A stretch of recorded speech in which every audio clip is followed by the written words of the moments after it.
Médico cardiologista Dante Tomé da Cruz, que gentilmente atendeu o nosso compromisso. A gente sabe muito bem como é conciliar essa agenda muito concorrida, essa agenda bastante sobrecarregada, especialmente quem atua aqui no nosso INCOR, Instituto de Cardiologia do nosso Hospital de Caridade de Juí, que tem atendido uma gama de pacientes procedentes das mais diversas regiões.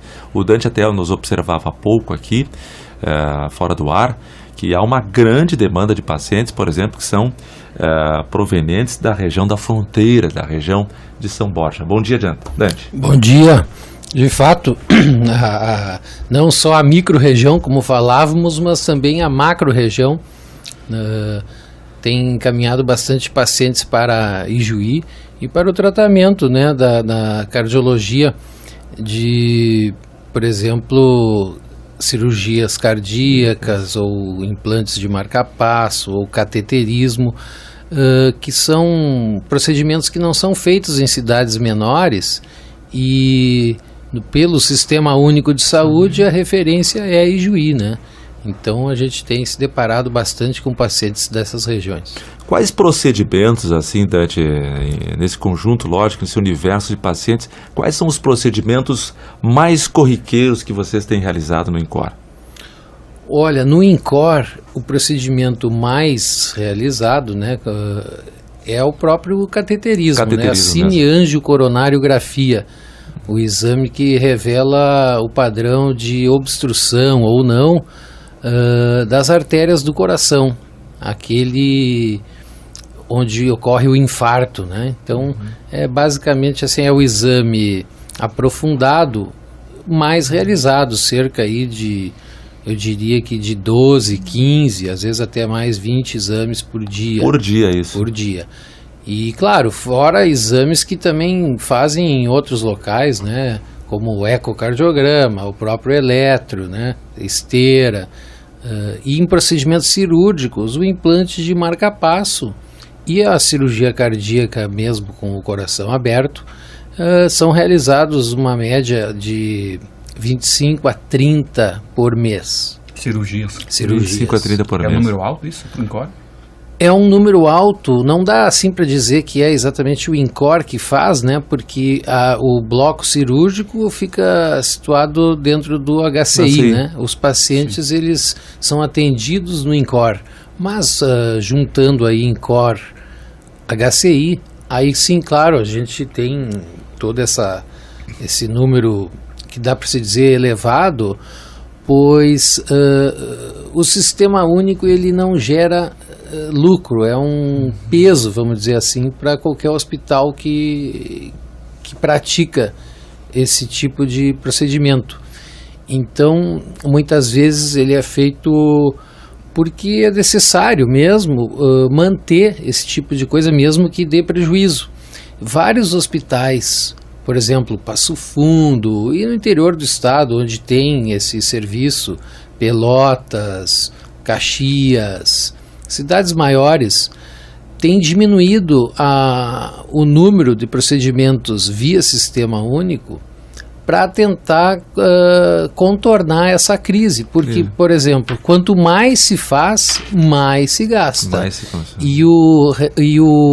A contrapartida, vamos dizer assim, do SUS, ela não cobre o procedimento. Você vai lá fazer um procedimento, nós vamos fazer, beleza, vamos operar, tudo certo. O SUS já sabe quanto vai pagar nessa conta daqui a 2 meses. Vai ser, vamos dizer, 7. Só que a gente não sabe quanto que vai ser necessário para que você vai gastar com a sua cirurgia ali. Às vezes acontece alguma coisa ou outra e tal. E na média se gasta 20% a mais do que se recebe na cirurgia, né? Então é uma coisa que obviamente não deveria ser assim. É uma tabela bastante defasada, a gente já sabe, não, né? De fato, mas o mais correto talvez fosse o que for gasto vai ser custeado, né? E daí os hospitais não padeceriam como hoje a gente vê.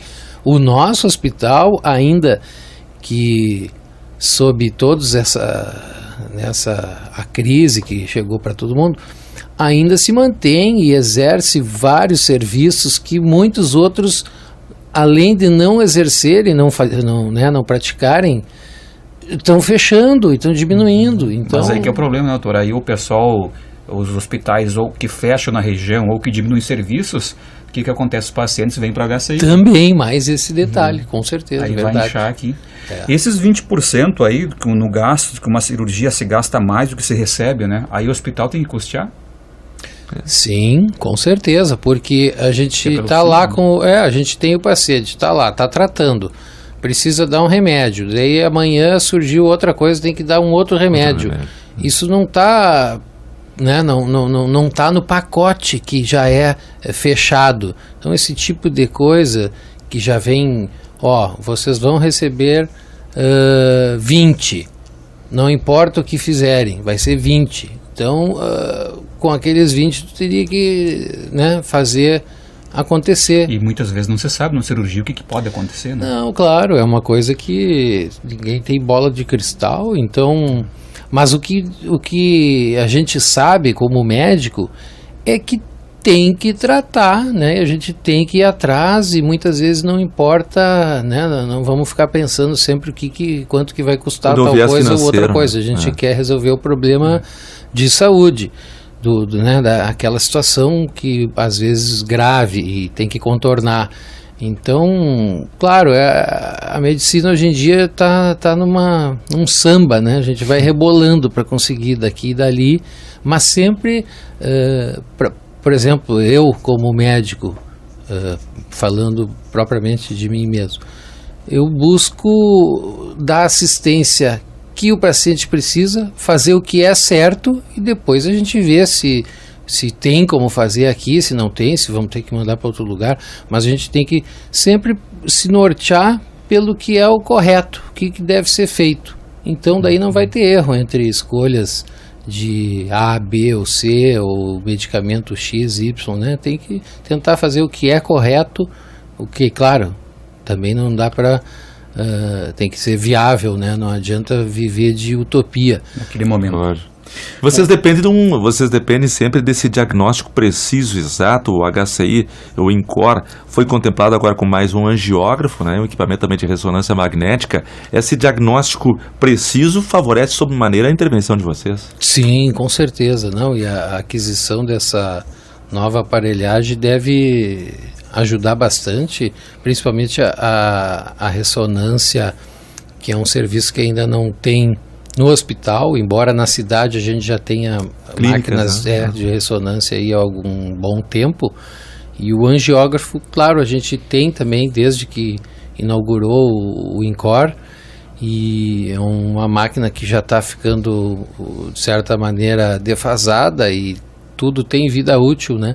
Então agora o novo angiógrafo deve contemplar principalmente esses períodos que a gente ficou sem poder atender por algum problema de a máquina estragar e tem que vir técnico e peças às vezes vêm da Alemanha ou vêm não sei da onde e demora bastante para chegar. Então a gente teve alguns períodos aí que ficou de mãos atadas, né? Porque o anúncio vai ser feito sexta-feira pelo ministro Ricardo Barros da Saúde, que vai estar em Juí, né? Inaugurar o segundo acelerador linear do CACOM. Sim. Então ele vai anunciar também dinheiro para um angiógrafo e uma ressonância, que é isso que a gente falou agora.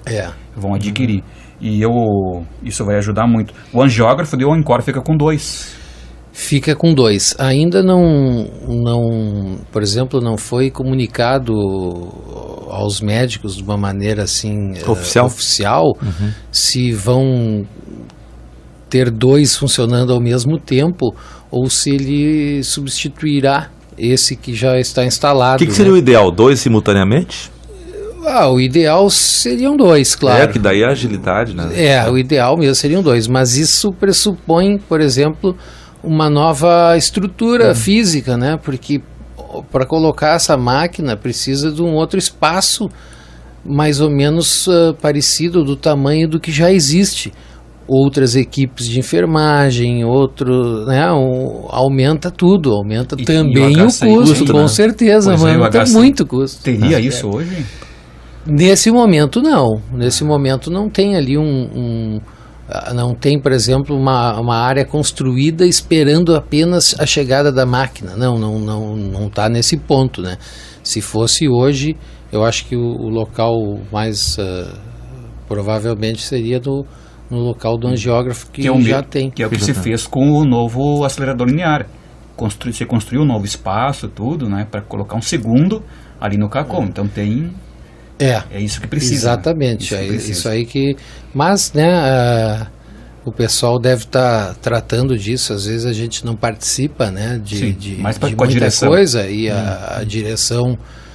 A direção tem o volante, né? Tem a direção mesmo. Dante, um outro capítulo também, a atualização, logicamente, dos profissionais, o caso de vocês também no INCOR é bastante constante, né? Enfim, cada paciente é um universo, né? Cada paciente, de fato, é um universo. Você nos confidenciava que tem frequentado, tem se atualizado, principalmente também na área de procedimento de transplantes coronários. O que você pode trazer de recado quanto a esta área? Perfeito. Então, nesse ano, 2017, eu e a doutora Silvana começamos a fazer uma capacitação no tratamento da insuficiência cardíaca refratária. Insuficiência cardíaca é aquela condição em que o coração não tem capacidade de bombeamento suficiente para manter a perfusão, né, a irrigação dos tecidos. Não de maneira adequada, claro, a pessoa pode estar ali, vive, né, mas cada vez mais com fadiga, com cansaço, com inchaço, então limitada nas suas atividades. É o famoso coração fraco. O exame que vê isso, assim, confirma, é o ecocardiograma, que mostra aquela fração de ejeção baixa. Então esse tipo de paciente vamos dizer, essa condição é o estágio terminal de vários problemas do coração. Aquele que teve infarto e depois teve outro infarto, vai ficando com o coração fraco. Ou aquele que teve problema de válvula, o estágio final é a insuficiência cardíaca. A própria miocardiopatia alcoólica, problema de alcoolismo, pode dilatar o coração, a fase final é a insuficiência. Fragiliza o miocárdio também, né? Exatamente. Então, várias condições, o estágio final é a insuficiência cardíaca. Eu analiso óbitos no hospital há cerca de 6 anos, os atestados, e é um diagnóstico dos mais frequentes, insuficiência cardíaca. A pessoa na fase final de vida, um dos diagnósticos, né, é a insuficiência cardíaca. Muitas vezes é pneumonia, é o câncer, é a insuficiência cardíaca. Eu até poderia fazer uma comparação que a insuficiência cardíaca é deveria ser considerado como um câncer na área da cardiologia, porque requer tratamento e tratamento com medicamentos. A longo prazo, um coquetel de medicamentos, aí, cerca de 4, 5 medicamentos diferentes, e a pessoa consegue se manter sem a falta de ar. O coração ainda é fraco, mas consegue contornar diuréticos, né, para tirar aquele excesso de volume, anticoagulantes, remédio para pressão, vasodilatadores, então várias coisas para a pessoa conseguir ter uma vida adequada. Tem pacientes hoje que já vivem regidos por esse coquetel? Muitos, isso aí é uma coisa comum, até em cidades menores, em tudo que é lugar tem a insuficiência cardíaca com tratamento com remédios. E essa capacitação que eu e a doutora Silvana estamos fazendo em São Paulo, no Sírio-Libanês, é vinculada ao Ministério da Saúde, e é justamente para implante de dispositivos de assistência. Já é a fase final dos pacientes graves. Então, culmina no transplante cardíaco. Mas o transplante nem sempre é uma possibilidade. Então, no mundo inteiro, tem se desenvolvido máquinas para substituir o coração. Então, é uma tecnologia de ponta, caríssima, que só poucos centros do país têm essa possibilidade. O Sírio-Libanês hoje é a principal referência. O Sírio-Libanês está, né, onde agora vai... É topo da cadeia. E lá eles, vamos dizer assim, entre aspas, ganharam do governo um número X de dispositivos para implante. Então o Brasil, dá para se dizer assim, o Brasil está pegando experiência no implante, graças a esse apoio governamental, e a gente está procurando acompanhar. Então eu até tive na semana passada lá, e por exemplo, eu estava vendo uma enfermaria, uma UTI que tinha 2 pacientes pós-transplante, a gente pode acompanhar, e indo bem, 2 pacientes com coração artificial, lado esquerdo só, onde muitas vezes o coração que está no lugar, ele pode até não bater, porque tem essa máquina que está fazendo o sangue fluir. É uma situações muito assim ímpares, então coisas até que eu não tinha visto até então. Tive a oportunidade de esse ano de ver até, por exemplo, uma pessoa com uma fibrilação ventricular, uma situação que tem que dar um choque, né? Em tudo que é lugar, tem que chocar. E com o coração artificial tá dessa maneira, só que tá falando, conversando e caminhando. Então, assim, situações impensadas já estão se tornando realidade. É o legítimo coração artificial mesmo, né? O coração natural, ele praticamente não trabalha mais, quase. Muitas vezes acontece isso. De fato mesmo, o que está sendo instalado, que é o HeartMate, que chama HeartMate 2 atualmente, é uma assistência para o lado esquerdo, do ventrículo esquerdo, né? É o músculo maior ali do coração. E o desenvolvimento que está se tentando alcançar no mundo inteiro e que não tem ainda está em fase de estudos em tudo que é lugar, é o coração total, com o lado direito e o esquerdo.